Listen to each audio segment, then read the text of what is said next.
Bueno,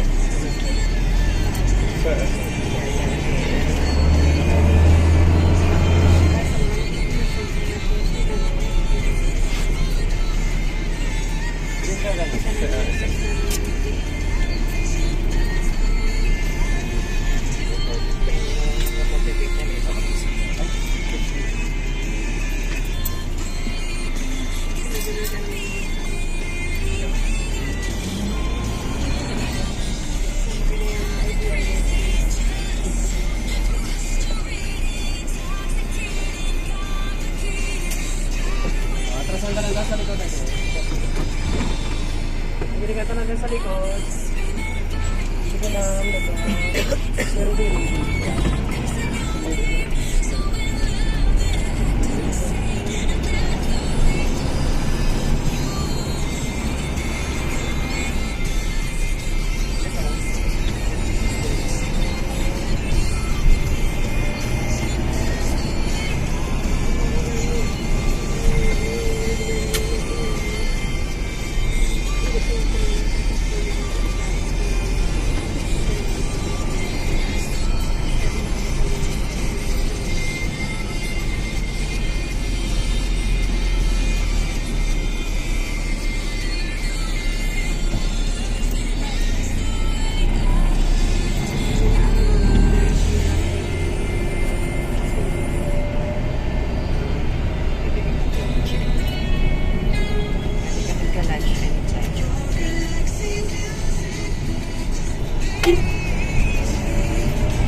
Top Nurse Zori Paseo Tabuk.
Short ako.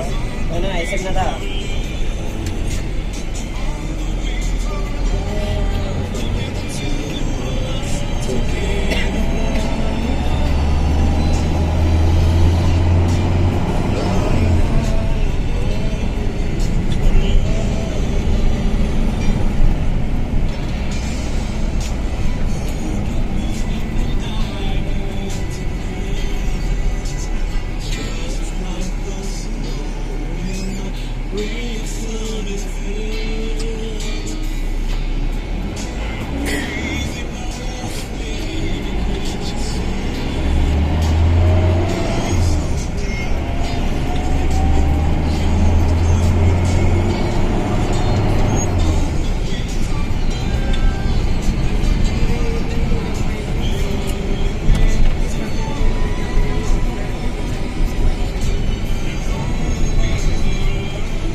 Hindi ka din sa lugar.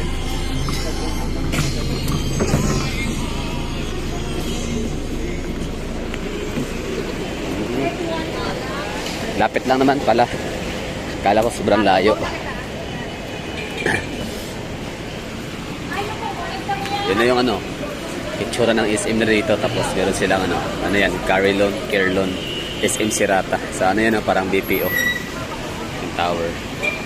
So, nung gali akong airport sa Mabatuan, Batuanon, or Mabato. Sorry ha. Hindi ko hindi ko mabanggit. Basta galing sa airport ng Iloilo Province. Ito yung ano, dropping point namin, dropping area sa SM City, Iloilo. Tapos, ang ulan. IMAX.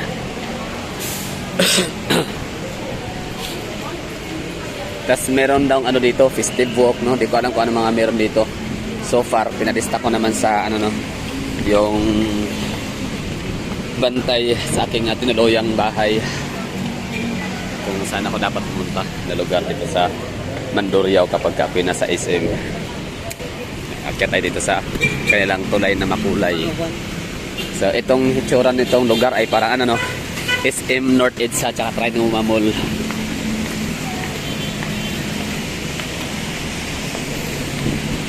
Mas mataas nga lang ang tulay nila dito tsaka mas ano, mas maganda makulay oh. Kasi hindi gaano kadaming tao. Tapos yung sa kabila, hindi talaga siya Trinoma. Malamang. Parang party pa rin siya ng SM.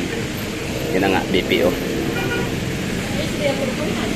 AXL, Save More. Baga sa Davao, yung ating SM City Davao sa may Ecoland ay ano siya, meron tayong tinatawag na annex or extension na gilid lang na SM main, di ba? Main building tapos gilid.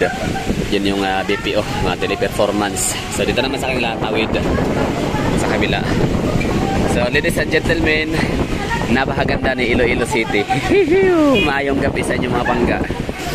Mga ga, mga pangga, mga langga, no? Maglangga-langga na kita. So ganda ng lugar ko ninyo. Hindi talaga nakapag-sisi, no? Solid yung biyahe. Grabe. Ang ganda pa ng klima, ang ganda ng weather. Although di ko pa ma-justify yung klima kasi syempre iba yung nakapunta dito kanina, medyo makulimlim. So ito na yung Mandurriao. Di ba? Meron din silang linear park. Nice, di ba? Linear park. Tapos di ko alam kung ano yun. Yan may gusali doon. Tapos ito building din. So, sabihin natin ang mga gala. Di ba sana naman ang mga taga Davao, taga Cebu, taga Manila, taga Samar, taga Leyte, kung taga saan no, taga saan man kayo, taga Baguio, taga Cotabato na hindi pa nakapunta ng Iloilo City.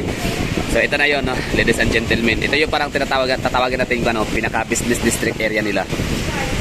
So equivalent siya sa tatawag nito. Parang hindi siya equivalent. Kumbaga parang ano ba, Iloilo version ng IT Park sa Cebu. Iloilo version ng Cebu Business District. Parang Iloilo version ng Davao Park District na suntorized pa lang.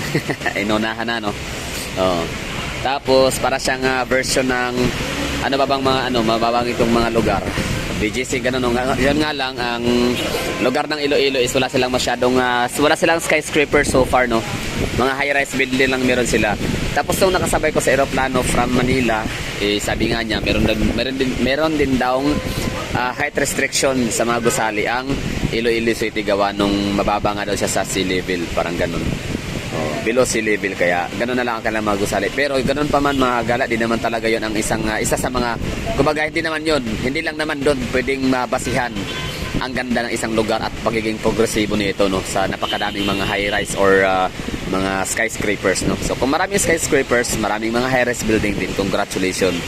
Pero kung hindi naman masyado, so bawi na lang sa cleanliness, next to godliness, bawi na lang sa magandang mga pagtratar ng mga local sa mga dayo, sa mga turista, di ba? Ganun na lang, no. So, ayun, ganda, no? Ganda ng ano nila, ng lugar. Anyway, yun lang, no, for today's video lang, from Haro, nasa may ano tayo, ano yun, GT, ano, basta na yun, parang tinutuluyan ko doon, So, hanggang sa dito sa may ano, Mandurriao, SM City. So, sana ay nagustuhan ho ninyo yung ating biyahe. Sana ay nagustuhan ninyo yung ating vlog. Kasi ako nagustuhan ko siya. So, maraming salamat and bye-bye. Next vlog is titingnan natin yung ano, itsura nitong loob ng SM.